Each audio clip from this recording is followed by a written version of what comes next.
Jésus seul sauveur.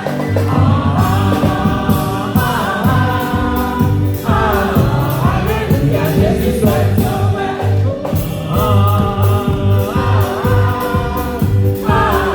Alléluia, Jésus seul sauveur. Les problèmes ça, Jésus connaît. Moi pas connaît. Tous les problèmes ça, Jésus connaît. Moi pas connaît. I don't connaît. Jésus seul sauveur. Alléluia. Un jour, ma vérité. Tous les problèmes ça, Jésus connaît. Moi pas connaît. Tous les problèmes ça, Jésus connaît. Moi pas connaît. I don't connaît. Jésus seul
prisonniers, guéris, sauve et guéris encore aujourd'hui.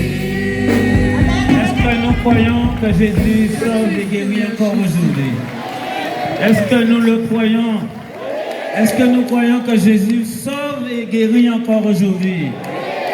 Alors ne doutons pas. Alléluia.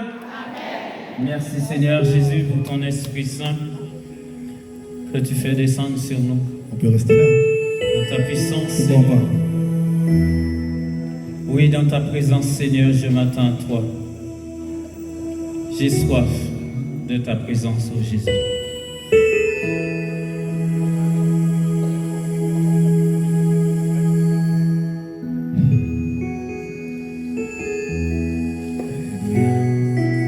Merci, Saint-Esprit. Nous avons soif de ta présence, Seigneur. On nous disponible dans ta présence. Nous attendons tous de toi, Jésus. Tu marches devant nous, Jésus. Prends-nous par la main et conduis-nous jusqu'à toi, Seigneur. Ô Esprit Saint, souffle sur Christ, tu nous. descends sur nous comme une pluie. Viens nous bienfaisante. restaurer, Saint-Esprit. Ô Saint-Esprit, Viens nous donner de goûter à cette présence de Dieu dans nos vies. Donne-nous de vivre ces réalités spirituelles, Saint-Esprit. Fais de nous des fils et des filles par ta puissance, Seigneur. Dans ta présence, Seigneur, je m'attends à toi. J'ai soif de ta présence. Oh Jésus, tu marches devant moi, me montrant le chemin. Prends-moi par la main et conduis-moi vers toi. Dans ta présence, Seigneur, je m'attends à toi. J'ai soif de ta présence. Oh Jésus, tu marches devant moi, me montrant le chemin. Prends-moi par la main et conduis-moi vers toi. Esprit Saint, descends sur nous comme une pluie bienfaisante. J'ouvre mon cœur à ton amour et sans crainte, je te reçois. Esprit Saint, descend sur nous. Esprit Saint, descends sur nous Oh, descends, Saint-Esprit. comme une pluie bienfaisante. J'ouvre mon cœur à ton amour et sans crainte, je te reçois. Ouvre la main pour accueillir et nous allons reprendre ça, Esprit Saint.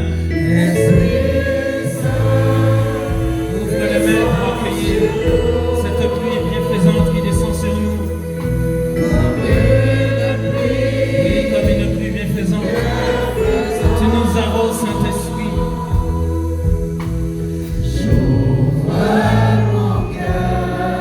Lève tes mains, lève tes mains. à ton Reçois l'onction. et sans crainte, je te reçois.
Je te reçois. Oui, sans crainte, je te reçois. Je te reçois. Esprit Saint, descends sur nous.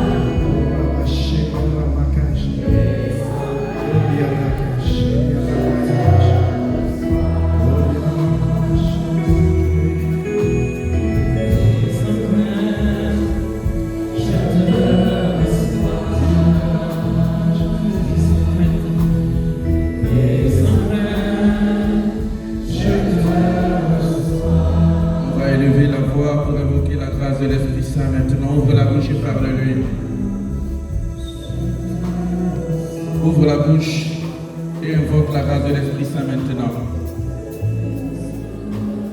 Je veux t'entendre lui parler. Je veux t'entendre invoquer l'Esprit de Dieu. Parle-lui. Parle-lui, parle-lui, parle-lui, bien-aimé, s'il te plaît.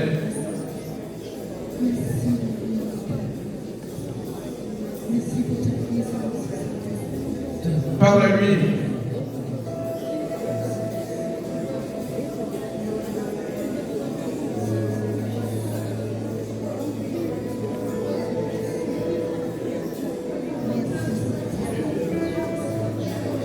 Parle-lui, parle-lui, pousse encore.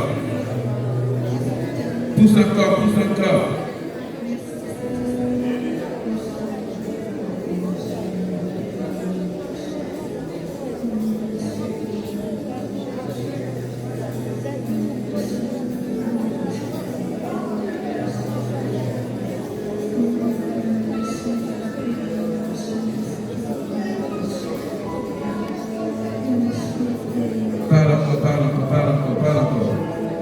Nous sommes au dernier jour de cette retraite. Nous sommes au dernier moment de cette rencontre avec le Seigneur. Celui-là même qui nous a appelés, qui nous a demandé de venir à l'égard pour qu'il puisse nous parler. Nous sommes à la dernière étape de cette intimité avec lui. Là où Dieu veut se glorifier dans nos vies. Parle-lui encore, pousse encore.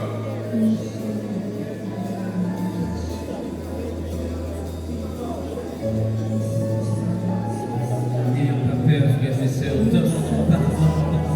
Nous venons de dire sans crainte, je te reçois.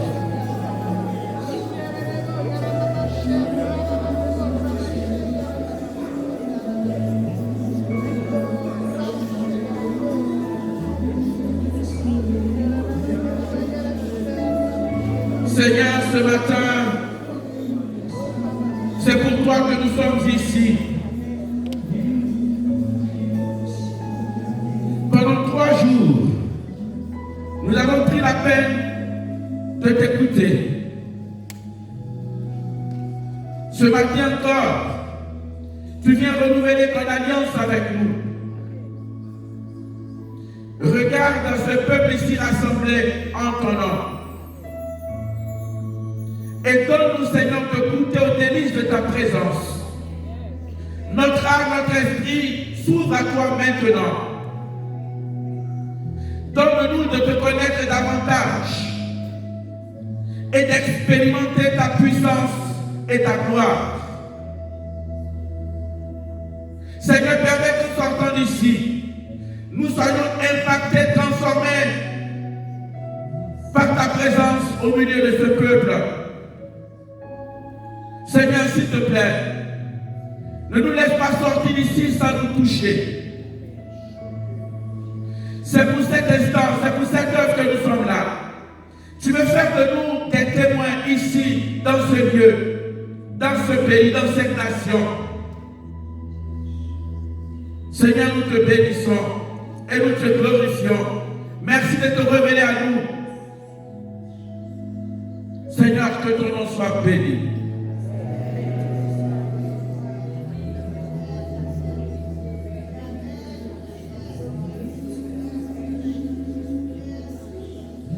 Seigneur, je bénis ton nom pour mon frère et ma soeur ici. Je te loue pour leur vie. Je te célèbre pour ce que tu es pour eux. Je t'exalte de ce que tu es capable de réaliser dans leur vie. Seigneur, merci de leur montrer que tu les connais. Rien de leur vie n'est caché devant toi. Et ce matin encore, Seigneur, tu veux les tenir par la main et les conduire à ta suite. Seigneur, nous voulons te bénir. Merci pour toutes ces familles ici rassemblées. Merci pour les soifs que tu mets dans nos cœurs. C'est que nous voulons être reconnaissants et encore te célébrer. Que ton nom soit béni.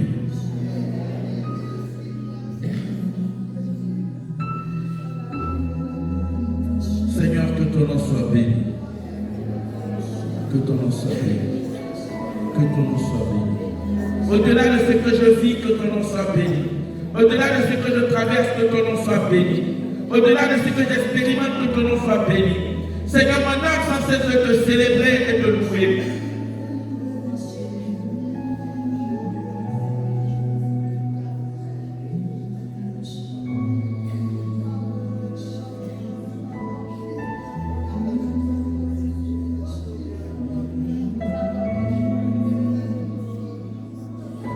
Seigneur, ce matin, remplis nos cœurs de ta joie et de ta paix, de ta sérénité. Remplis-nous, Seigneur, de ta paix et de ta joie. Fais de nous, Seigneur, des témoins de ta parole. Est-ce qu'on peut acclamer Jésus-Christ de Nazareth? J'ai dit, est-ce qu'on peut acclamer Jésus-Christ de Nazareth? Est-ce qu'on peut pousser des cris de joie et de victoire? Est-ce qu'on peut pousser encore pour que les voisins sachent que nous sommes ici? Tous encore, pour que la parole d'à côté afin que nous sommes là.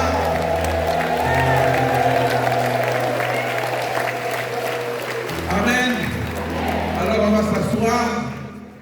Ce matin, nous allons expérimenter de façon pratique tout le temps que nous avons passé ici en demandant au Seigneur de nous bénir. On va commencer par le commencement, comme nous avons l'habitude de faire. Tu vas regarder ton voisin ou ta voisine, tu vas lui dire bonjour avec un grand sourire et lui souhaiter la bienvenue à ce temps de retraite. Demande-lui est-ce que la nuit s'est bien passée, bien reposée, bien éveillée.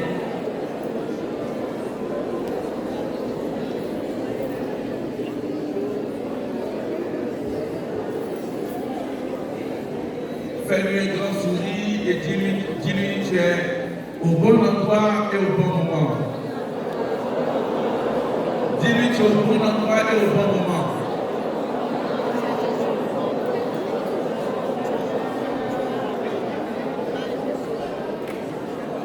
Amen, amen. Amen, amen. Bien-aimés dans le Seigneur,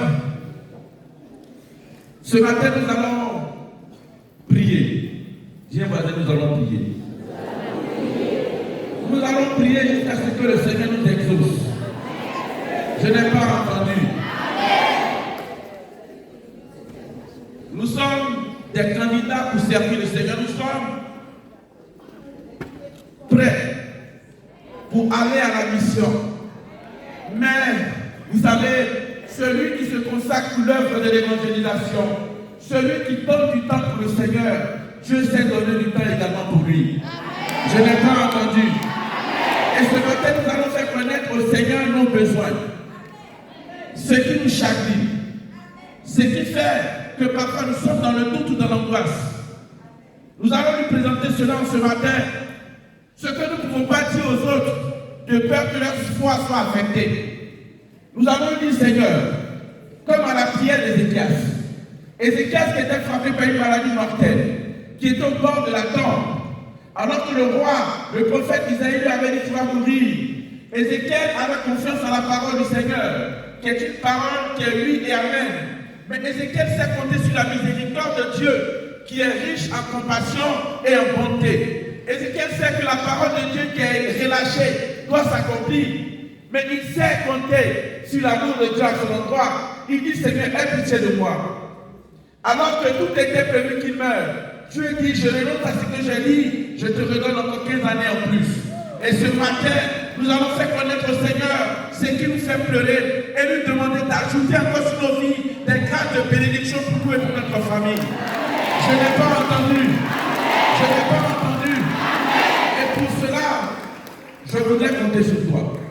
Dis un voisin, le Père veut compter sur toi.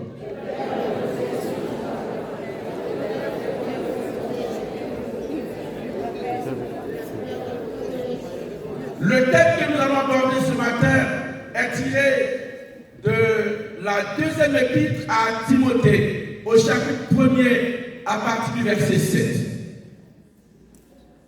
Car ce n'est pas un esprit de crainte que Dieu nous a donné, mais un esprit de force, d'amour et de maîtrise de soi. Dans d'autres versions, il est dit, car ce n'est pas un esprit de timidité que nous avons reçu, mais un esprit de force, d'amour et de maîtrise de soi. Ce n'est donc pas un esprit qui nous plonge dans la crainte. Ce n'est donc pas un esprit de peur que nous avons reçu. Ce n'est donc pas un esprit de crainte que nous avons reçu. Ce n'est donc pas un esprit qui nous effraie que nous avons reçu, mais un esprit de force qui nous mène et qui nous maintient debout. Je n'ai pas entendu. L'apôtre Paul dit à Timothée, Timothée qui est critique à cause de ce qu'il vit dans sa communauté, Timothée qui est angoissé, qui est stressé, qui partage son expérience à corps. Et Paul de lui dit, c'est pourquoi je t'invite à raviver les dons spirituels que Dieu a déposés en toi par l'imposition de mes mains. Car ce n'est pas un esprit de timidité que tu as reçu. Bien-aimé dans le Seigneur, en Hébreux chapitre 10 à partir du verset 3, il est dit ceci. N'abandonnez donc pas votre assurance, qui est porteuse d'une grande récompense. Notre assurance envers Dieu est donc porteuse d'une grande récompense. Celui qui met son assurance dans le Seigneur n'est pas déçu. Je ne sais pas qui a compté sur le Seigneur et qui a été abandonné par Dieu. Je ne sais pas qui a mis sa foi dans le Seigneur et qui a été oublié par Dieu. Bien-aimé dans le Seigneur, l'apôtre Paul dit, n'abandonnez donc pas votre assurance qui est porteuse de récompense. Et j'annonce sur la vie de quelqu'un ce matin, ton assurance vis-à-vis du Seigneur sera porteuse de récompense. Je n'ai pas entendu. Or, en Hébreux chapitre 1er à partir du verset 11, il est dit ceci. Or, la foi, c'est la ferme assurance des choses qu'on espère, la démonstration de celles qu'on ne voit pas. Je reprends. La foi, c'est la ferme assurance des choses qu'on espère, la démonstration de celles qu'on ne voit pas. La foi est donc une assurance, pas seulement une simple assurance, mais une assurance qui est qualifiée de ferme. Il ne s'agit pas d'un simple mot, il ne s'agit pas d'une simple tranquillité, mais d'une assurance ferme. Autrement dit, la foi doit nous permettre d'être capables de défier les circonstances, de défier les événements, de défier les entités, de défier les réalités, de défier l'ordre établi par les choses. Si la foi est une assurance, non pas seulement une simple assurance, mais une ferme assurance, c'est-à-dire lorsqu'il y a des calamités, des événements ou des circonstances, tu laisses faire. Non pas seulement une fermeté, parce que tu as envie d'être ferme, mais c'est une fermeté qui est un abandon vis-à-vis de Dieu, qui est celui qui est là, qui donne une récompense à notre assurance. Je n'ai pas entendu. Je n'ai pas entendu. Je n'ai pas entendu. Autrement dit, on pourrait qualifier notre foi d'assurance d'une foi audacieuse. Le thème principal de cette retraite est l'audace de la foi dans l'exercice des charismes. Vous savez, l'audace, c'est une disposition qui porte à braver des habitudes et à dépasser les limites conventionnelles.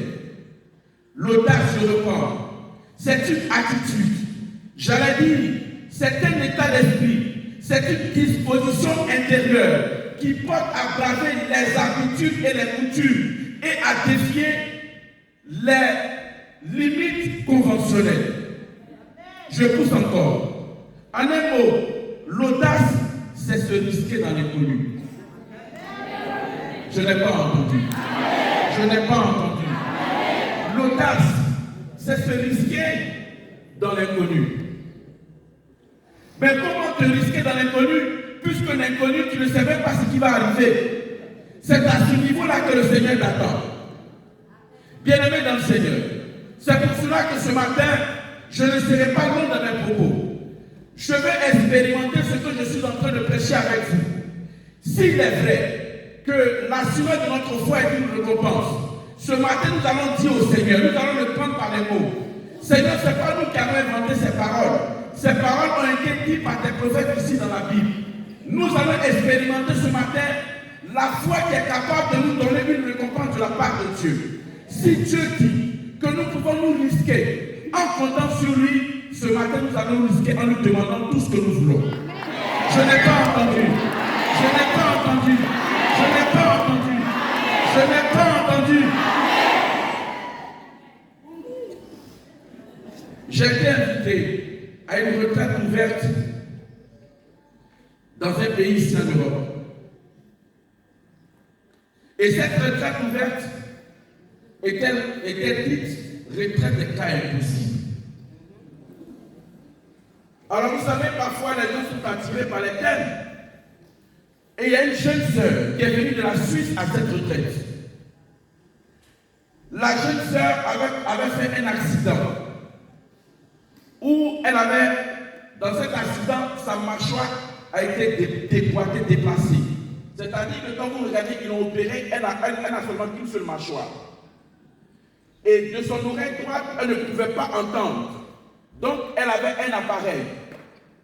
Quand tu parles, elle a un amplificateur. Elle était venue à cette retraite. Elle a demandé à sa sœur de l'accompagner à la retraite. Sa sœur n'a pas pu être là. Mais la jeune sœur a bravé. Et elle est arrivée à cette retraite. Et pendant que nous étions en train de louer Dieu, c'était le matin, comme ce matin, on avait commencé par une célébration d'action de grâce où on bénissait Dieu pour ce qu'il est.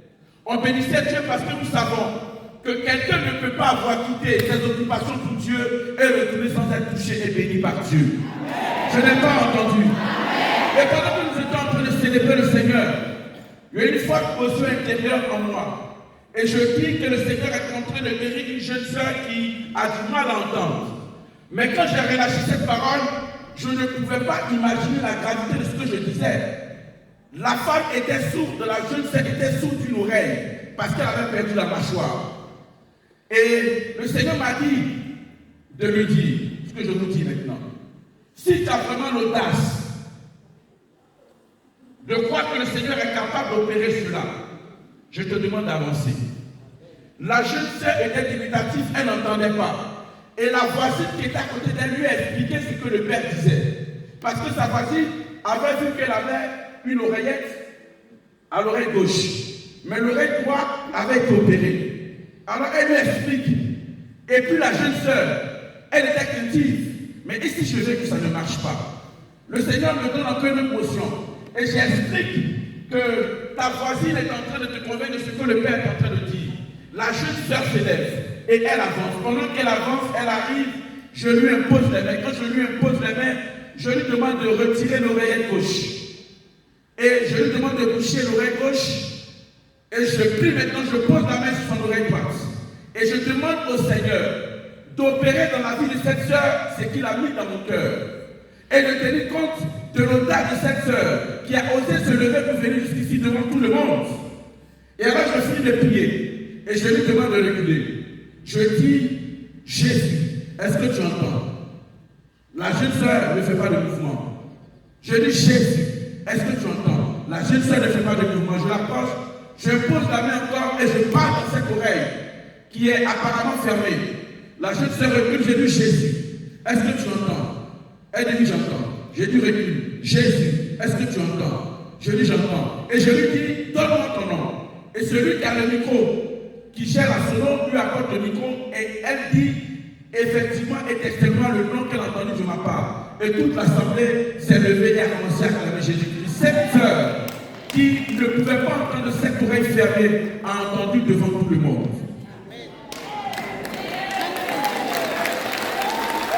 Et ce matin, si tu crois que tu es capable, j'annonce maintenant ce matin, pour toutes les personnes qui ont des problèmes de surdité, qui ont des problèmes pour entendre audiblement ou distinctement, j'annonce maintenant que tu peux entendre distinctement et audiblement dans le nom puissant de Jésus. Au nom de Jésus, j'entends que tes oreilles s'ouvrent. Au nom de Jésus, tu entends ce que je dis. Au nom de Jésus, j'entends maintenant que la parole de Dieu soit entendue distinctement et audiblement dans le nom puissant de Jésus de Nazareth. Bien-aimés dans le Seigneur, en Luc chapitre 5, à partir du verset 18 jusqu'au verset 19, il y a un groupe de jeunes qui avaient un paralytique. Jésus était en train de prêcher dans une maison. Alors vous avez entendu que Jésus était là.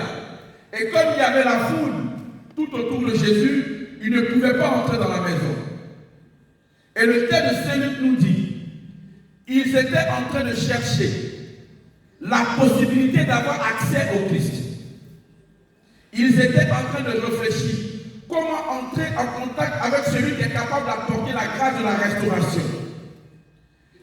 Et étant donné qu'il n'y avait pas d'accès, ils vont monter sur le toit de la maison.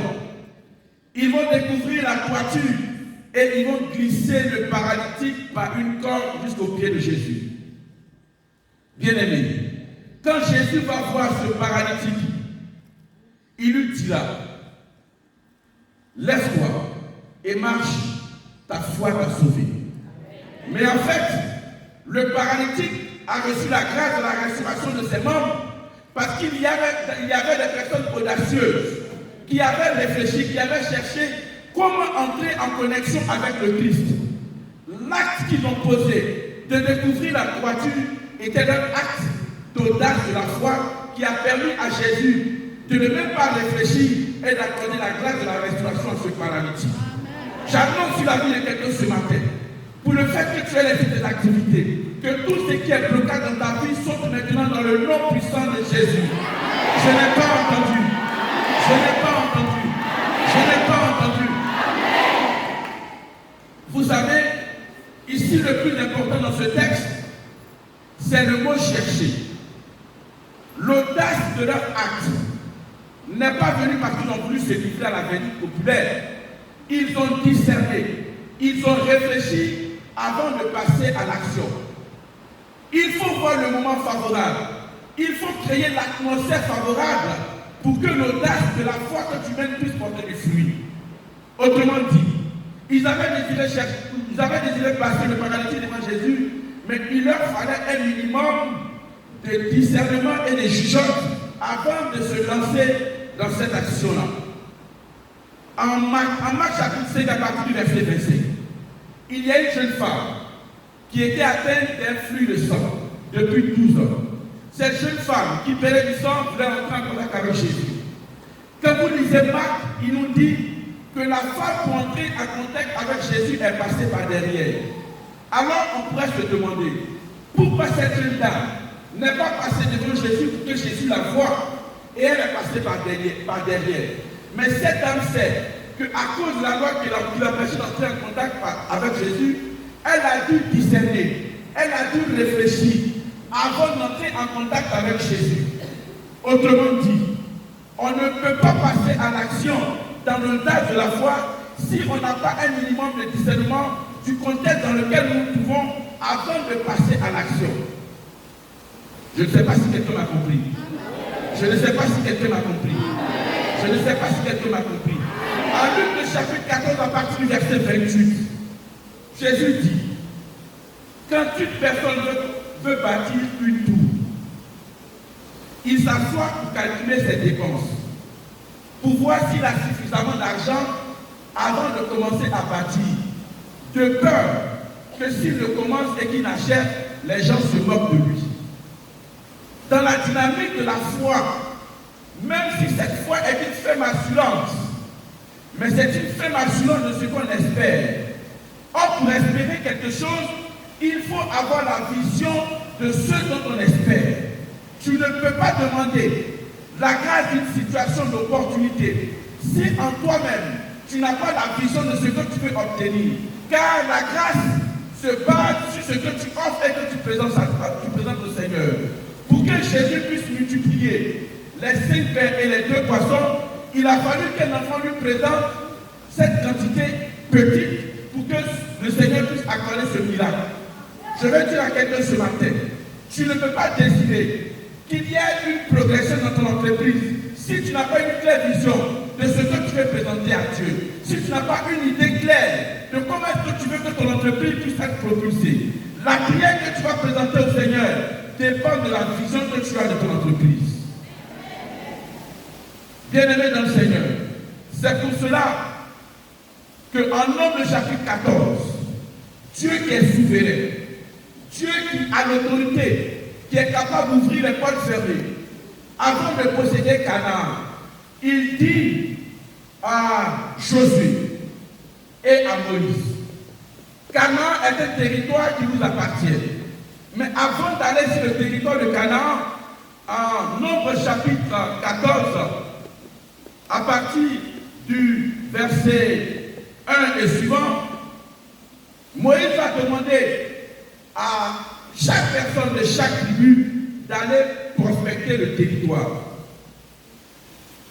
Je suis en train de dire à quelqu'un, même si la foi est une ferme assurance, elle n'est pas venue. Dis au voisin, n'est pas venue. Donc je dis, elle n'est pas venue. Donc dis au voisin, la foi n'est pas venue. On dit, la foi n'est pas venue. Avant de posséder Canaan, avant d'aller sur le territoire, 12 personnes, chaque membre d'une tribu a allé sur le territoire pour prospecter le lieu. Avant d'initier le combat, il faut voir sur à quoi tu t'attends. Sinon tu vas au suicide. 12 personnes, les 12 tribus vont sur le territoire. C'est là que je vous dis qu'il est important d'avoir une vision de ce que tu veux pour ta famille, de ce que tu veux pour tes enfants, de ce que tu veux que le Seigneur fasse si la situation dans laquelle tu te trouves. 12 personnes arrivent sur le territoire de Canaan, mais c'est un territoire occupé par des géants. Lorsqu'ils reviennent, ils doivent faire le point avant d'entrer à Canaan. Des 12 personnes, il y a seulement 2 personnes qui ont dit, comme le Seigneur a dit que le territoire est le nôtre, nous allons effectivement posséder ce territoire. Sur les 12 personnes, il y en a eu 2. 2 qui ont cru à la parole du Seigneur. Et les 10 autres se sont conformés aux réalités sur le terrain. C'est-à-dire qu'ils ont pris peur. Ils disent, ces hommes sont des géants. Nous ne pouvons pas posséder Canaan, sinon nous allons aller au suicide. Il a fallu seulement 2. Caleb et Josué. Les 2 étaient rentrés dans la mentalité et dans la vision de Dieu. Bien-aimé dans le Seigneur, tout dépend de la vision que tu as sur ta vie et sur ton futur. Tu veux que ton couple reprenne vie. Quelle vision est-ce que tu as sur la vie de ton couple? Tu veux que tes enfants reprennent vie. Quelle vision tu as sur la vie de tes enfants? Il ne s'agit pas d'adresser une parole de désespoir, une parole, j'allais dire, d'abandon. Dieu fera. Mais toi-même, en tant que père, mère de famille, qu'est-ce que tu as en ton fort intérieur que tu veux relâcher sur la situation dans laquelle tu te trouves?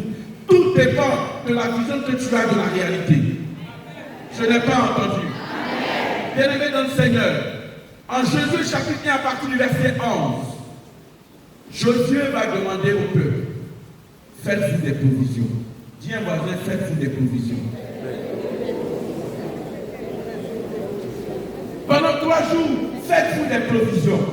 Avant d'entrer pour aller posséder Canaan, Josué a dit, faites-vous des provisions. Ce n'est pas parce que Jésus a peur.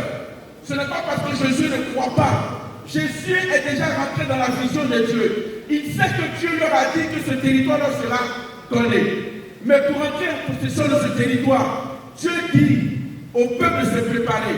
Pendant 3 jours, faites-vous des provisions. Parce que quand vous annoncez, quand vous attaquez, quand vous vous mettez dans une foi audacieuse, il faut être prêt et ferme à la réaction de votre adversaire.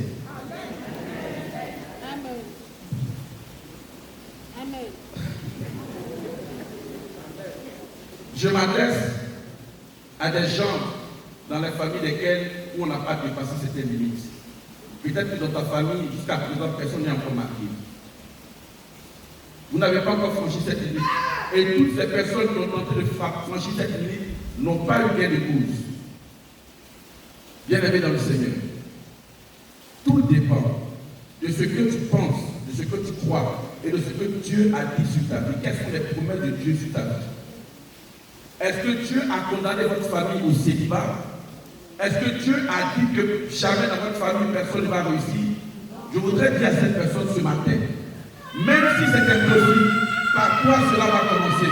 Je dis même si c'est impossible, par toi cela va commencer. Je dis même si c'est impossible, par toi cela va commencer. Même si c'est impossible, la grâce du mariage commencera par toi dans le nom de Jésus.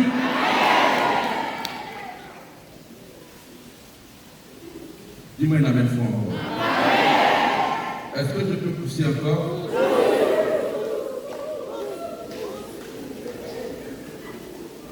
Est-ce que je peux pousser encore? En Marc chapitre 5, verset 41, Jésus est invité par Jaïr dans sa maison parce que sa fille était morte. Jésus arrive dans la maison pour prier pour cette jeune fille, âgée de 12 ans. Quand il arrive dans la maison, il constate effectivement que la fille est morte. Il entre dans la maison et trouve les gens en train de pleurer. Il dit aux gens, ne vous inquiétez pas, la fille n'est pas morte, elle dort. Quand Jésus dit cela, ceux qui sont dans la maison se sont mis à se moquer de lui. Mais elle est vraiment morte. Elle ne fait pas semblant de dormir, elle est morte vraiment.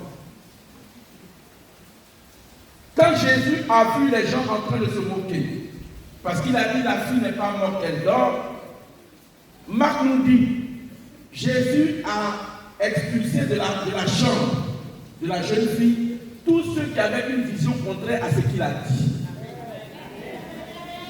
Si vous êtes ici, que vous ne croyez pas que cette fille peut guérir ou peut se lever, sortez de la maison. Quand Jésus sort ces personnes de la maison, il reste avec qui? Avec le père et la mère de la fillette et ceux qui l'avaient accompagné pour lui dire que cette fille peut retrouver la guérison. Autrement dit, la foi audacieuse a besoin d'une base. C'est-à-dire quoi? La foi audacieuse a besoin que tu crées l'atmosphère favorable pour que la main de Dieu puisse agir. Je n'ai pas entendu. Je vous dis que sans une atmosphère favorable, Dieu ne peut pas agir. C'est pareil dans nos assemblées de prière. Si nous commençons un temps de prière qui est à longueur, que les jeunes ne sont pas impliqués, on va passer du temps à louer et à chercher Dieu. Parce que l'atmosphère n'est pas favorable. Quand l'atmosphère est favorable, vous constatez que la gloire de Dieu explose en même temps. C'est pour cela que j'ai commencé par dire, si nous voulons expérimenter la prédication de ce matin, je compte sur vous. Créez l'atmosphère favorable pour que Dieu puisse agir sur l'intention que vous allez lui présenter. Je n'ai pas entendu. Je n'ai pas entendu. Je n'ai pas entendu. Je n'ai pas entendu.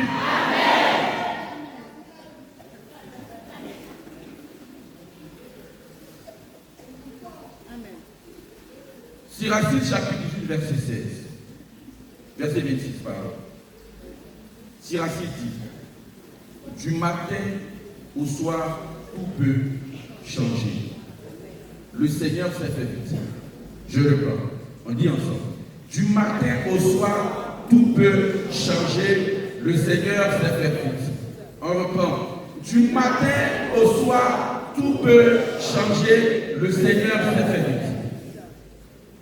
Je m'adresse aux gens de personnes qui sont là ce matin. Ce matin, Moi, je voudrais expérimenter les choses pour que je rende témoignage dans le prochain qu'on va m'envoyer pour prêcher. Parce qu'avec vous, je veux voir ce matin ce que le Seigneur va réaliser. Et quand je vais arriver ailleurs, je vais leur dire, quand je suis venu en Martinique, voici ce que le Seigneur a fait de mes yeux. Je n'ai pas entendu. Je n'ai pas entendu. C'est pour cela que ce matin, je m'adresse à ces personnes qui ont l'impression d'avoir déjà vécu des temps de prière, des temps de rencontre. Oh, ça, on a déjà entendu ça. Ma prière, cette intention, je l'ai déjà portée chez plusieurs hommes de Dieu. Ces choses-là, dans notre famille, on est limité, on ne peut pas avancer. Du matin au soir, tout peut changer. Si l'atmosphère n'est pas créée, si toi-même tu ne crées pas les conditions pour que Dieu puisse agir, la même intention, tu vas la porter plusieurs moments. Dieu attend seulement que tu sois disposé, qu'il soit disposé. Ne dis pas que la prochaine session, ça sera possible. Ne dis pas que demain, ça sera possible. Aujourd'hui, ça peut être possible. Je n'ai pas entendu. Aujourd'hui, ça peut être possible. Est-ce que quelqu'un peut acclamer Jésus-Christ de Nazareth?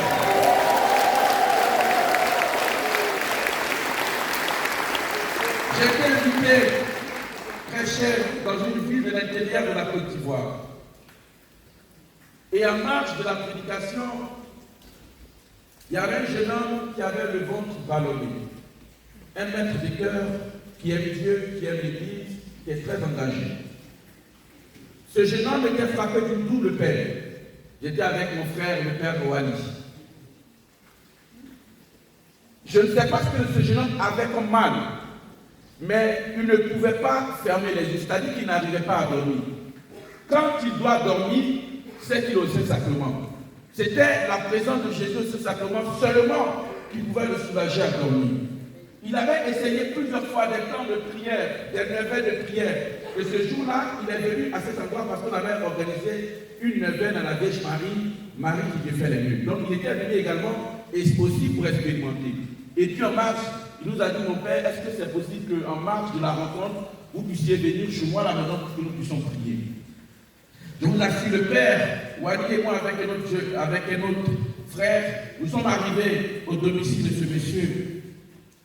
Quand nous sommes arrivés là, dans cette maison, on a demandé au Seigneur de nous inspirer une prière qu'il puisse faire, qu'il puisse exaucer.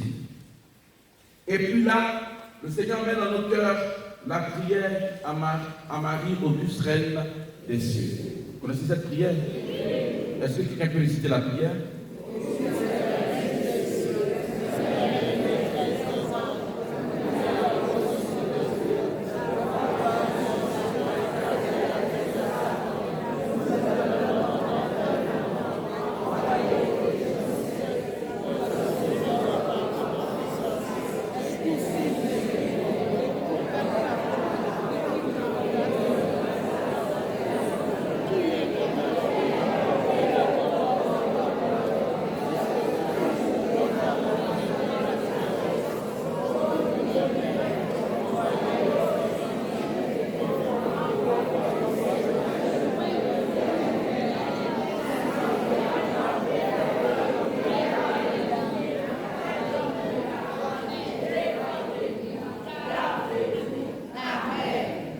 Est-ce qu'on peut acclamer encore? Alors, c'est une prière aussi simple. Quand le Seigneur nous a mis cela à cœur, franchement, on a dit, mais le gars, peut-être il est envoûté, il a eu un sort, quelqu'un qui n'arrive pas à dormir, quelqu'un qui ne peut dormir seulement qui devant le Saint-Sacrement, le ventre ballonné. Vraiment, Seigneur, est-ce qu'il n'y a pas une prière plus puissante, on pensait une prière charismatique, casser, briser, tout ça. Dieu nous a dit, Auguste, Reine des cieux. Ça, c'est une prière récitée, Auguste, Reine des cieux. Alors, pour que la foi soit audacieuse, il faut créer l'atmosphère favorable. On est d'accord sur ce principe. Je l'ai dit pour vous, quand vous aurez le temps de prier à la maison, ne commencez pas le temps de prière si vous avez vraiment une intention particulière qui vous tienne à cœur. Débrouillez-vous pour dégager, en tout cas tout ce qui peut vous distraire, vous empêche de vous concentrer. C'est important, sinon vous allez répéter les dévotions, les réveils à Marie, tout ça, ça ne va pas porter du fruit parce que l'atmosphère n'est pas favorable. Amen. Amen. Alors, Comment est-ce que nous allons faire cette prière? Donc on avait la prière récitée. Le Père Wally et moi, nous étions devant. Nous avons demandé au monsieur d'être derrière nous, de se mettre juste derrière. Sa femme, son épouse, était au salon dans l'arrière. Donc, pendant que nous récitions l'Auguste Reine des cieux, on faisait le tour de la maison. Donc on a récité, je ne sais plus quelle quantité de fois, en faisant le tour de la maison. Nous sommes montés par le salon, dans la chambre, dans la douche, dans la cuisine. On a fait le tour. Et quand on est revenu par le salon, l'épouse du monsieur qui était assise dans l'arrière-cour a poussé un grand cri. Alors on a pris peur. Quand on est arrivé, on a terminé la prière et on lui a demandé qu'est-ce qu'elle avait vécu. Et elle nous explique ce que je vous explique là. C'est que quand on a fait le tour en récitant l'Auguste Reine des cieux et qu'on venait et on sortait de la maison, il y avait une ombre qui marchait à reculons, une ombre noire. Donc, la jeune dame, qui n'est même pas dans le milieu charismatique, le Seigneur lui a permis de voir cette ombre, certainement pour nous en rendre témoignage. Quand elle a poussé le cri, l'ombre est partie. Quand on a fini, le soir, je vous assure, le frère appelle le Père Wally et il a pris Tommy comme un bébé. Bien-aimé, il y a un psaume qui dit Dieu comble son bien-aimé même quand il dort. Je n'ai pas entendu. Je n'ai pas entendu. Je n'ai pas entendu. C'est pour cela que ce matin, nous allons oser. Dis voisin, nous allons oser. Nous allons oser. Nous allons oser. En Ézéchiel chapitre 37, à partir du verset 1 et suivant. Ézéchiel est transporté par le Seigneur dans une vision. Le Seigneur le transporte et il le dépose au milieu d'une vallée. Cette vallée était pleine d'ossements. Et le Seigneur lui dit, fils d'homme, est-ce que tu crois que ces ossements peuvent reprendre vie? Ézéchiel répond au Seigneur, Seigneur, toi seul le sais. Alors Dieu lui dit, Ézéchiel, parle à ces ossements. Et Ézéchiel dit, je prophétisais comme il m'en avait donné l'ordre. La question qu'on peut se poser, est-ce qu'on peut parler à des ossements inertes? Et pourtant Dieu a dit à Ézéchiel, parle à ces ossements. Et comme Ézéchiel s'est compté sur Dieu, c'est Dieu qui l'a mandaté de dire, non pas en son propre nom, mais au nom de Dieu. Et Ézéchiel dit, je prophétisais comme il m'en avait donné l'ordre. Une fois, Jésus était en marche avec ses disciples. Et il marchait. Il rencontre un figuier. Ce n'était pas la saison des figues. Et Jésus avait faim. Il va auprès du figuier. Il découvre que le figuier n'a pas de fruits.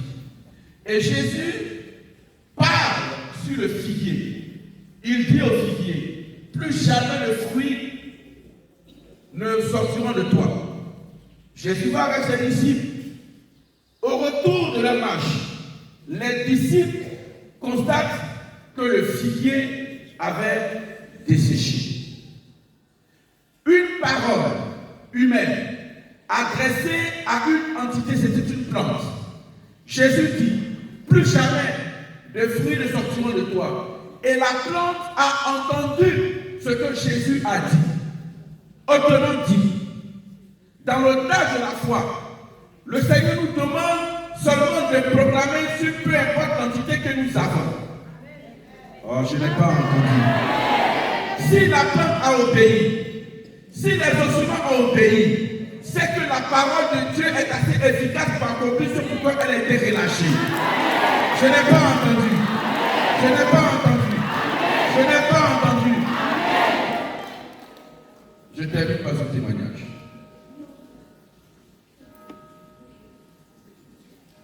Je termine par ce témoignage, nous allons prier. Je finis une messe dans ma il y avait une jeune dame qui était enceinte de jumeaux. Et après la messe, elle vient me voir. Mon père prie pour moi parce que le lendemain, je dois aller à l'hôpital pour faire aspirer la grossesse parce que les enfants ont arrêté d'évoluer. Ils ont fait 2 échographies. Il n'y avait plus de vie. Ils ont demandé à la jeune dame de se préparer pour que le lendemain, elle passe à la table d'opération pour qu'ils voient comment pouvoir retirer les enfants ou bien aspirer les enfants. Amen. Amen. Alors la jeune dame, je lui ai demandé, est-ce que tu crois que le Seigneur est capable? Et la jeune dame, elle fond en larmes, elle se met à pleurer. Et moi, dans cette dynamique, je m'approche de la jeune dame. Je pose la main sur son ventre. Et puis, je parle au bébé qui ne vise plus. Je parle au bébé qui ne vise plus. J'avais osé essayer de prier parce que la jeune dame pleurait. Elle avait traversé une longue période d'infécondité. C'était la seule faveur que Dieu lui avait accordée. Et j'ai dit au Seigneur, tu ne peux pas accorder une faveur à une personne qui était dans l'attente depuis un moment et puis que cette personne ne puisse pas recevoir cette grâce-là. Et je pose la main et je parle aux enfants. Je dis au bébé, vous m'entendez, c'est le Père Georges Dubois qui vous parle. Je sais que vous m'entendez, vous êtes la créature, vous êtes la créature de Dieu, c'est Dieu qui a voulu que vous soyez dans le corps de cette maman. Et je les salue, je salue l'un et l'autre, je ne sais pas comment vous appelez, mais je vous salue. Je vous dis qu'il fait bon vivre ici là où nous sommes. Peu importe ce qu'on a dit, ce que les médecins ont dit, ce que vous êtes en ce moment, j'ordonne que vous repreniez vie dans le nom de Jésus.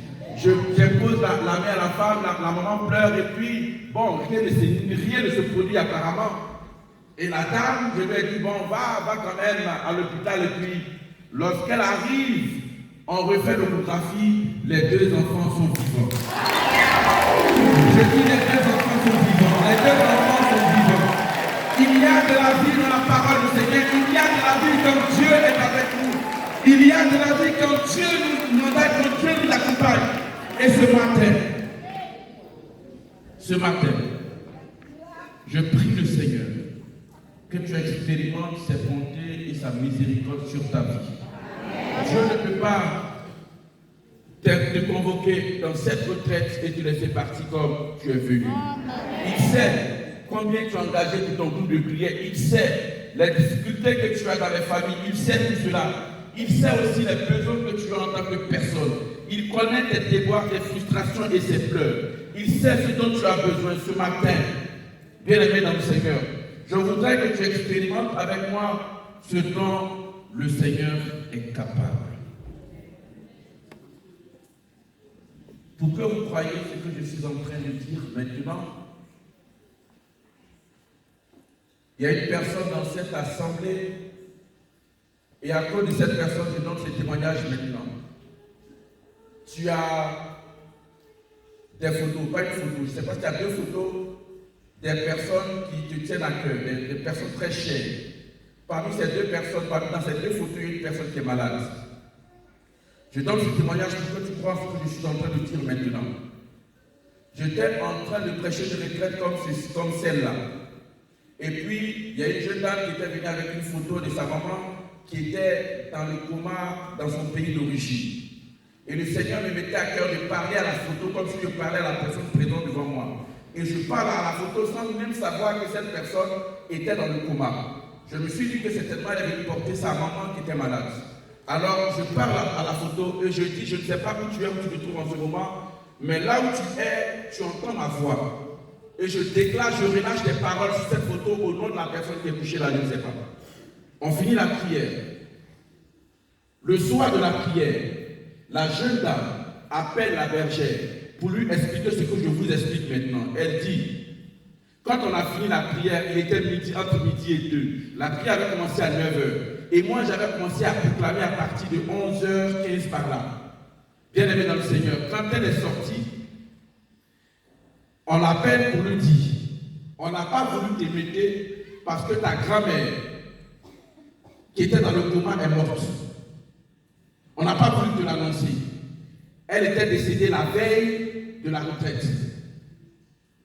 Et elle me dit, et elle dit à la bergère, alors que les médecins ont laissé le temps pour voir, après si elle allait reprendre vie, avant de déclarer qu'elle est morte, la maman, la grand-mère a repris vie.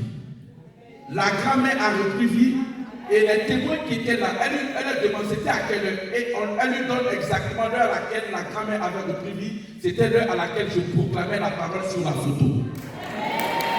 Pendant que je parle, tu es ici. Si tu es courageux ou courageuse, tu peux avancer. Je vais voir les deux photos et je vais relâcher les paroles sur ces personnes que tu as sur ces deux photos. Si tu es assez audacieux ou audacieuse, je veux que tu avances, je veux voir ces photos-là. Amen. Amen. Amen. Amen. Est-ce qu'on peut acclamer Jésus-Christ de Nazareth? J'ai dit, est-ce qu'on peut acclamer Jésus-Christ de Nazareth? J'ai dit, est-ce qu'on peut acclamer Jésus-Christ de Nazareth? Pendant que je suis en train de parler et que j'ai donné le témoignage de la jeune sœur qui avait le fœtus qui s'était arrêté d'évoluer, je voudrais prier ici et maintenant pour une jeune dame qui est en train de faire des traitements, je ne sais pas si c'est des ovaires ou de la trompe, mais je voudrais t'annoncer qu'à partir de cette retraite, tu rendras témoignage de ce que j'ai dit à travers cette retraite. Tu concevras et le Seigneur te permettra de tenir le bébé dans ta main. Amen. Si tu es assez courageuse, tu es en train de faire un traitement. Tu es en train de faire un traitement médical poussé. Et c'est douloureux. Mais parce que tu le veux, je voudrais que tu viennes. Si tu es courageuse, je voudrais que tu viennes si tu es courageuse. Je ne sais pas si c'est un traitement de la trompe, des ovaires ou de l'utérus, mais tu es en train de faire un traitement en vue de concevoir. Si tu es assez courageuse, je veux te voir. Le cœur va nous prendre un chant, et nous allons demander au Seigneur de nous donner ses faveurs. Amen. Amen. Pendant que le cœur va prendre le chant, ne t'inquiète pas. Tu baisses la tête et commence à présenter ta situation. Commence à présenter ta situation.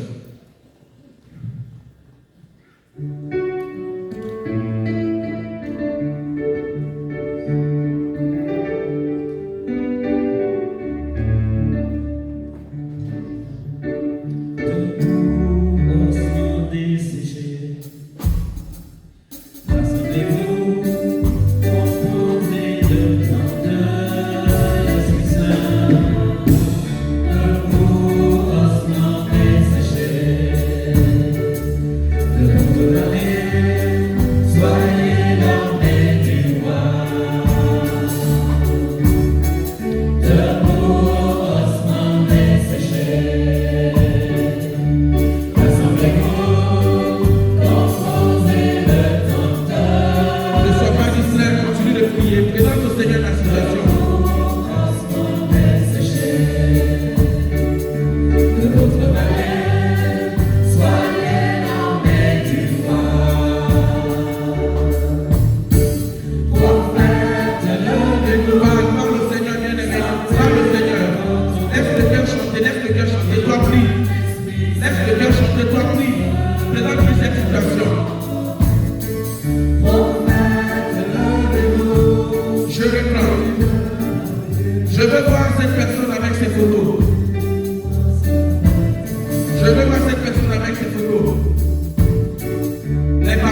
personnes ici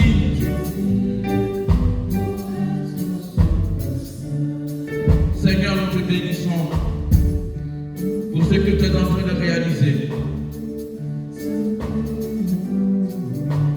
Cette personne est en début de grossesse, mais tu as très peur parce que les analyses ne donnent pas de bons espoirs.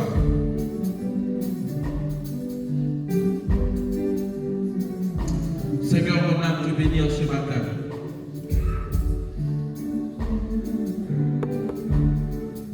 Tu es effondré et tu es attristé. S'il te plaît, je veux te voir.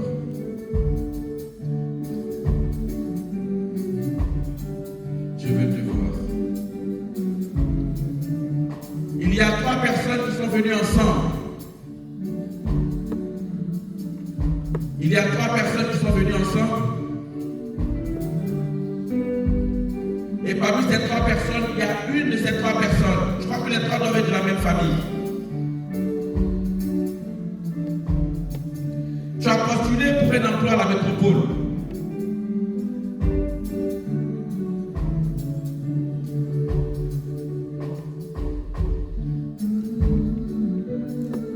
Je veux que tu avances pour que je te dise la suite de ce que j'ai reçu dans mon cœur. Vous êtes venus à 3. Et je pense que ta prière pendant que je parlais, c'est vraiment Seigneur, aide-moi à pouvoir obtenir ce poste ou cette opportunité. Vous êtes 3.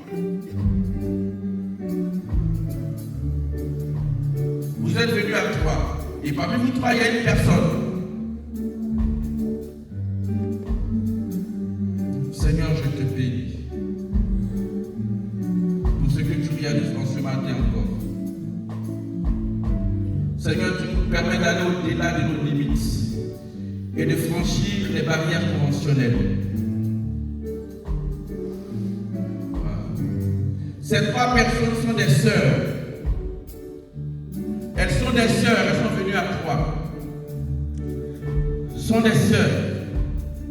Seigneur, je te bénis. Je te bénis. Parmi ces 3 personnes, il y a une personne qui a porté une chaussure de couleur marron. C'est-à-dire que la couleur est obscure. Une chaussure de couleur marron.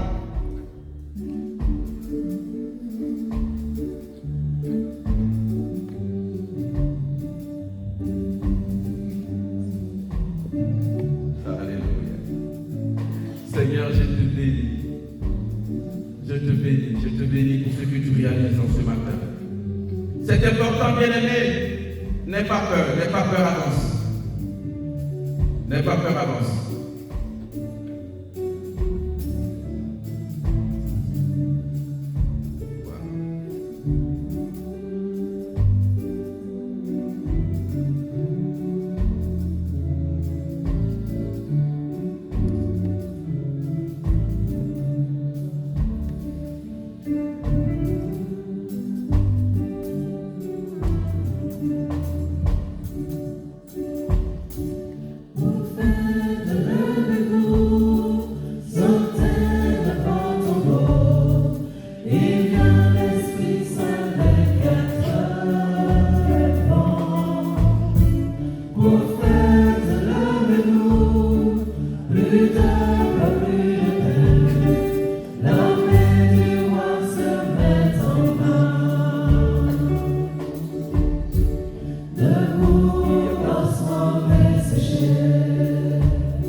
Que ta main puissante les rejoigne.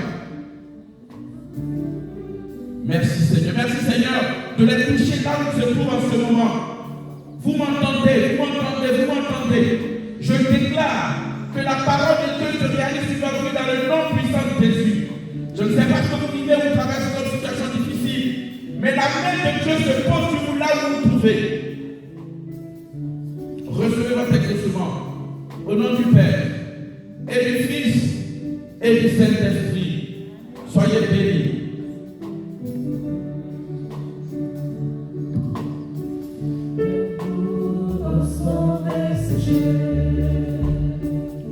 Écoutez la voix de Yahvé, votre Seigneur et roi.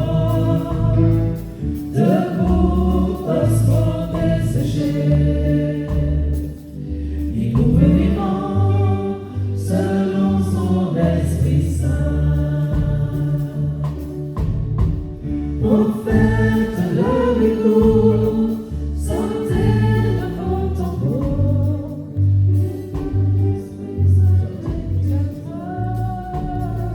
On reste concentré, on prie au-dessus de prier.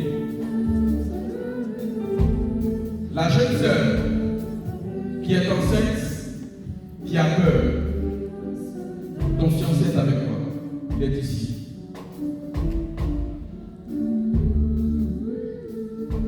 Si tu doutes, tu hésites, je demande au fiancé qui m'entend, lève-toi, prends la main de ta fiancée et puis avancez.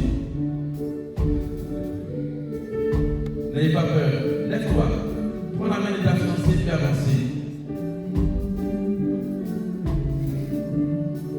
Au travers de cet enfant, il y a une grande faveur qui va arriver sur votre famille, sur ce couple. Au travers de cet enfant, il y aura une grande faveur qui va arriver sur votre couple. Une grande faveur sur votre couple. Lève-toi, prends sa main et puis viens.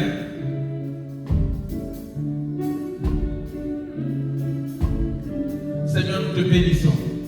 Pour que ce couple-là, qui est ici, croit ce que je dis. Wow. Pendant que je suis en train de parler, il y a deux couples ici qui ont projeté se marier en 2025. Est-ce qu'on peut acclamer Jésus?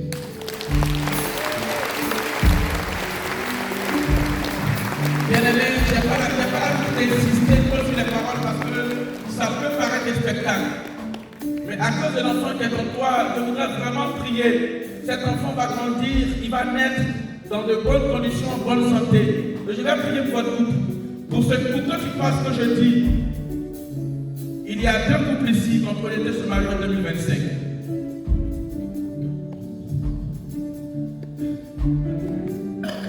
Je veux voir ces deux couples. Si encore, ça peut vous motiver à vous lever. Et après cela, je vais prier pour les cas. Pour que nous puissions nous préparer à la messe tout à l'heure. Je veux voir ces deux couples qui ont prévu se marier en 2025. Vous avez la date, vous avez l'année, mais vous n'avez pas le mois exact. Et vous êtes ici. Je vais prier pour vous, n'ayez pas peur. Le cœur va reprendre ce chant. Quand je vais voir ces couples, ces deux couples qui se projettent se marier en 2025, je vais maintenant prier pour les cas. Le cœur, vous pouvez reprendre.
Je donne une dernière précision et puis j'avance.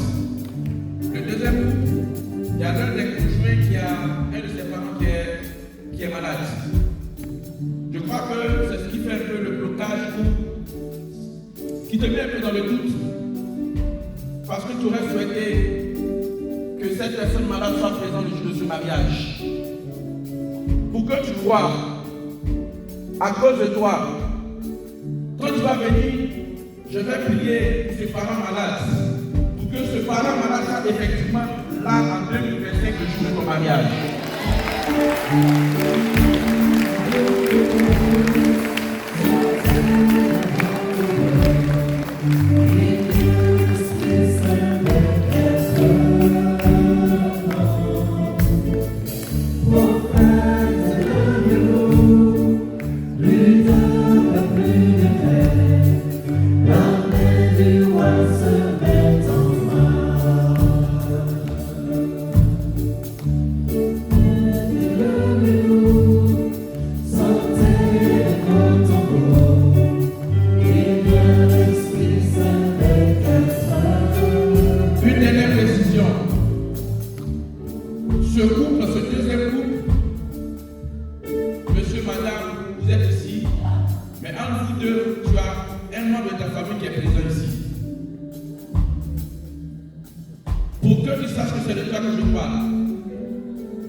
Et puis je prie pour mes frères.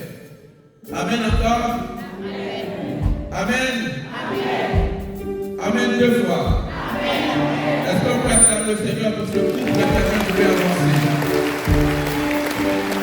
On acclame le Seigneur pour la décision de se marier en 2025.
Posez la main là où vous avez mal.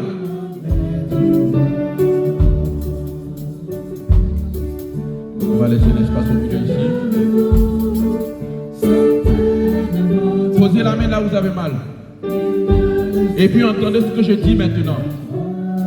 Je vais proclamer. Je vais proclamer maintenant la guérison. Pendant que je vais proclamer La grâce sera accordée dans le nom de Jésus. J'ordonne maintenant à toute maladie logée au niveau de la tête de disparaître au nom de Jésus. J'ordonne maintenant à toute douleur logée au niveau du cou, de la colonne vertébrale jusqu'au niveau de la hanche, de disparaître maintenant au nom de Jésus. J'ordonne à toute douleur d'articulation, des épaules, du coude, du poignet, des doigts de la cheville, du genou. J'ordonne que cette douleur logée au niveau de ces endroits disparaissent au nom de Jésus. Tous ceux qui souffrent d'arthrose, tu ne pouvais pas t'abaisser, tu ne peux pas te relever. Tu as des vives douleurs au niveau du dos, de la colonne vertébrale. Pendant que tu m'entends, la douleur est en train de disparaître. Tu sens une forte chaleur. La douleur disparaît maintenant. Au niveau de la colonne vertébrale, pendant que tu m'entends, tu sens une forte chaleur. La douleur est en train de partir. Au niveau de la cheville, la douleur est en train de partir. J'ordonne maintenant à toute maladie de respiration de disparaître maintenant au nom de Jésus. J'ordonne maintenant à toute boule logée à quelconque endroit de ton corps, au niveau de ton ventre, au niveau de tes seins, peu importe dans cet endroit de ton corps, la boule disparaît pendant que tu m'entends. La boule disparaît dans le nom de Jésus. Pendant que vous m'entendez, tous ceux qui souffrent de problèmes de nerfs, tu ne sens pas tes nerfs, tu ne sens pas tes doigts, tu ne sens pas tes pieds, tu as un début de fourmillement au niveau des doigts, au niveau des pieds, pendant que tu m'entends. J'ordonne que ces nerfs se prédisent au nom de Jésus. Pour tous ceux qui ne peuvent pas marcher, pour tous ceux qui ont du mal à marcher, qui sont aidés pour marcher, j'ordonne maintenant que vous retrouviez l'usage des pieds au nom de Jésus. Au nom de Jésus. Au nom de Jésus. Vos mains sont fortifiées. Vous commencez à marcher au nom de Jésus. Je prie maintenant pour toutes les personnes qui souffrent de début de cancer, d'hépatite, peu importe l'origine. J'ordonne maintenant à toute maladie de sang de disparaître au nom de Jésus.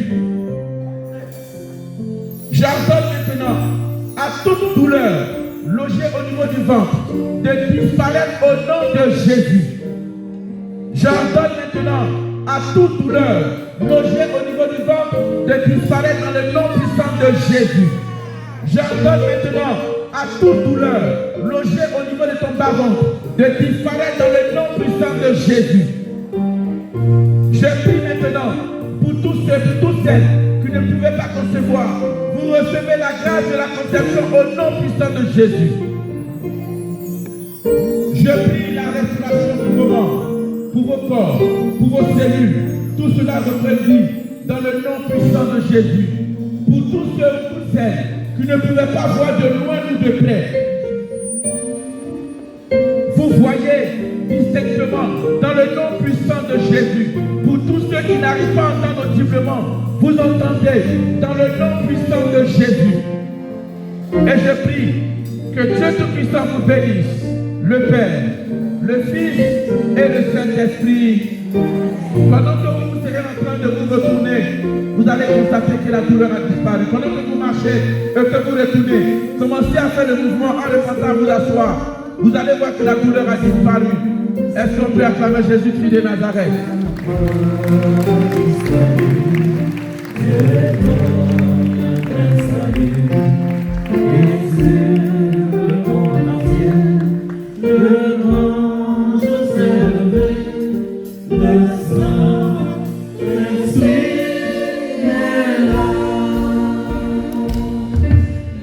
Pendant que tu es en train de marcher, fais le mouvement. Tu vas voir que la douleur a disparu. Tu vas voir que la fin de mouvement, tu ne pouvais pas t'abaisser, tu ne pouvais pas te mettre en genou, tu ne pouvais pas couper le fais le mouvement. Fais le mouvement, fais le mouvement. Et tu verras que la douleur a disparu. Tu verras que la douleur a disparu. Je prie maintenant pour tous ceux et toutes celles qui ont un blocage au niveau professionnel. Vous pouvez avancer. Tous ceux et toutes celles qui ont a un blocage au niveau professionnel, au niveau de leur business, de leur travail, vous pouvez avancer. On va faire diligence. Tous ceux qui ont un blocage au niveau professionnel, au niveau de leur travail.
Au nom du Père, et du Fils, et du Saint-Esprit.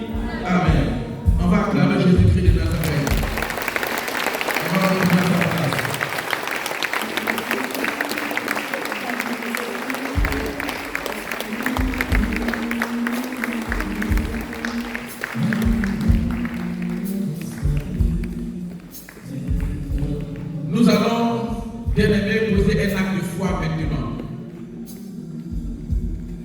Je m'adresse à toute l'Assemblée.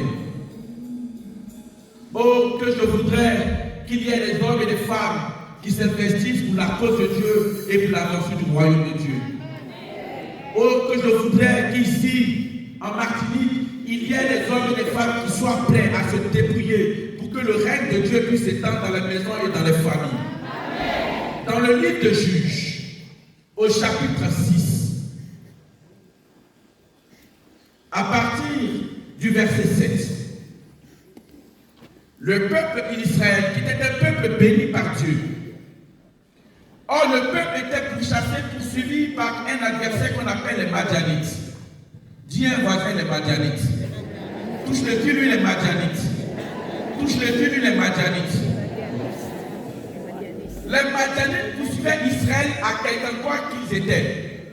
C'est-à-dire que c'était un adversaire non seulement physique, mais qui poursuivait Israël même dans ses derniers retranchements. Le livre des Juges nous dit, lorsque Israël avait semé, Madianite campait en face d'Israël. Tout ce que Israël mettait en terre pour lui donner de quoi à manger. Madianite, avec les Amalécites, envahissait Israël comme des sauterelles pour dévorer toutes leurs récoltes. Le livre des Juges nous dit que leur récolte était tellement dévorée que Israël restait dans la misère. Juge dit, chaque fois qu'Israël avait semé, ils étaient dévorés. C'est une image pour dire, vous savez, il y a des personnes, sans faute de leur part, lorsque le virement bancaire est fait, lorsqu'il y a une promesse d'argent ou de financement, lorsqu'il y a une opportunité de finance, il y a une situation soudaine qui arrive. Une situation de maladie, une situation de deuil, une situation de mauvaise nouvelle. De sorte que ce que vous pensez mettre en terre pour vous élargir est dévoré et vous plongez dans la misère. Il y a des chrétiens baptisés confirmés qui traversent des situations tellement difficiles financièrement qu'on se demande même si leur fille de prière porte du fruit. Or, nous savons que dans l'Église, il est dit que la charité efface une multitude de péchés. Mais en même temps, la charité est comme une forme de prière que nous présentons au Seigneur. Peut-être que tu ne sais plus quelle prière formuler ou comment te présenter au Seigneur. Je voudrais que tu travailles pour les causes, pour le règne de Dieu. C'est-à-dire, tout à l'heure, nous allons faire une offrande. Mais en même temps, faisons cette offrande. C'est l'audace de ta foi que tu mets en exergue et en pratique. En prenant ton offrande et en venant l'offrir pour que le règne de Dieu s'étende, tu présentes au Seigneur toutes les situations difficiles qui dévorent ce que tu mets en terre. Ça peut être toi ou tes enfants ou ton environnement. C'est-à-dire que l'entité spirituelle s'arrange pour t'appauvrir.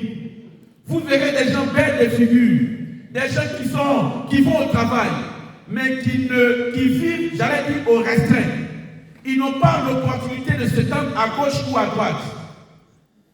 Or, en 1 Jean chapitre 1, à partir du verset 3, Jean dit, je souhaite que tu prospères à tous égards, comme prospère l'état de ton âme. Sois en bonne santé. Jean dit, je souhaite que tu prospères à tous égards, comme prospère l'état de ton âme. Dieu voit que tu es une âme belle, une belle âme qui aime prier, mais que cette âme qui prie en reçoit les effets en même temps dans sa vie physique. Et je prie ce matin que tu puisses semer pour le compte du règne de Dieu. Amen. En faisant l'offrande, tu n'achètes pas la prière, tu n'achètes pas la bénédiction, mais tu dis au Seigneur, je sais que tu as beaucoup fait pour moi. Et ce matin, je voudrais te rendre grâce. Ce que je vais donner n'a rien à voir avec ce que j'ai reçu de toi ou comment ma famille est protégée par toi. Mais je voudrais simplement poser un acte de foi pour te dire merci pour tout. Pour te dire merci pour tout. Je ne sais pas s'il y aura encore une grande activité avant d'entrer en 2025. C'est peut-être l'activité, c'est peut-être la grande activité avant l'année prochaine. Seigneur, je voudrais te dire merci pour tout ce que j'ai vécu, ma famille, moi, tout au long de cette année. Seigneur, je voudrais te dire merci en te donnant ce que j'ai prévu de te donner. Franchement, je voudrais que ce soit en toute libéralité, mais avec l'intention de dire au Seigneur, de témoigner combien vous voulez que l'évangélisation ici en Martinique puisse gagner du terrain. Et que nos enfants aussi puissent avoir cette grâce d'entendre le Seigneur Jésus-Christ de Nazareth. Est-ce qu'on peut acclamer Jésus-Christ de Nazareth? Je voudrais demander à 2 personnes ou à 3 personnes si vous avez des pagnes et que vous là. On va venir avec des pagnes. On va venir avec des pagnes. 3 pagnes, si vous avez des foulards, je ne sais pas, mais on ne va pas se déplacer. Il faut que ce soit libre, volontaire. Celui qui veut venir, vient. Pendant ce temps, le cœur va nous prendre un chant. Il faut préparer ton offrande. Prépare ton offrande. Qu'est-ce que tu veux donner au Seigneur pour lui dire merci? Regarde ce que tu penses que tu peux donner au Seigneur vraiment pour lui dire merci. Le cœur.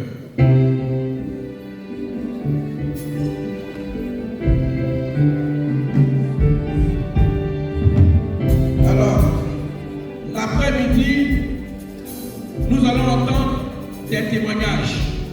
Dis un voisin témoignage. Non, touche que plus témoignage. Touche que plus en te voisin témoignage. Ceux qui ont vécu quelque chose de particulier au cours de ces prières, l'après-midi avant de commencer, on va vous écouter pour voir ce que le Seigneur a fait. Il y a des personnes qui ont été guéries, restaurées, maintenant même. Il y a d'autres qui ont eu un début d'exaucement. Tout à l'heure, dans le temps de la pause, vous aurez le temps de vérifier. Et ce soir, pendant l'après-midi, dans le temps de fusion, non, attendez, je vous présente. On va se tenir debout, c'est pas maintenant, on va se tenir debout. Pas de offre. C'est une semence que tu vas porter en terre. Tout à l'heure, j'ai dit justice. Chaque fois qu'Israël portait la semence en terre et que cela donnait du fruit, magnanime venait ravager. Tu vas porter en terre dans le nom du Seigneur pour que le Seigneur puisse protéger ta vie financière, mais surtout ton épanouissement au niveau de ta famille. Prends ton offrande et puis parle à cette offrande-là. Parle à cette offrande.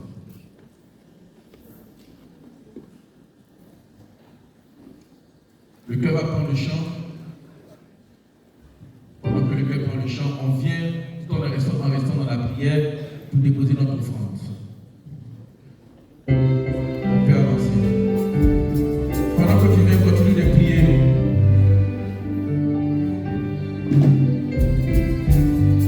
On avance, on avance, on avance. Des sommets, le torrent descend, nous pouvons à coup qui défend la fraîcheur. Dans les mers et dans les vallées,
De bénir ces offrandes que nous avons posées en terre.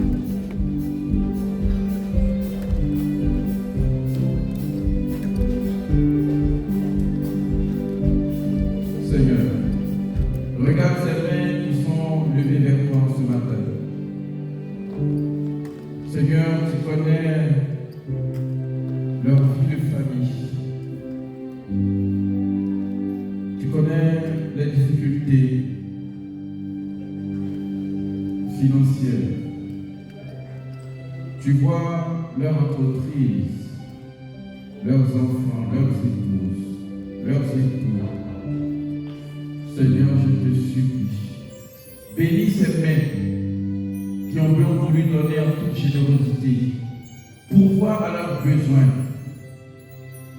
que ni huile, ni farine ne manquent dans leur maison.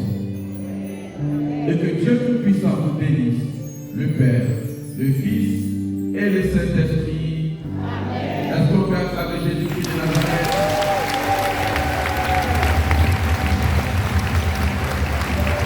Alors, on va s'asseoir. On a 15 minutes de pause pour se désaltérer. On a la messe dans 15 minutes pour ceux qui voudraient faire un tout petit coin tout à l'heure. On va se retrouver pour la messe.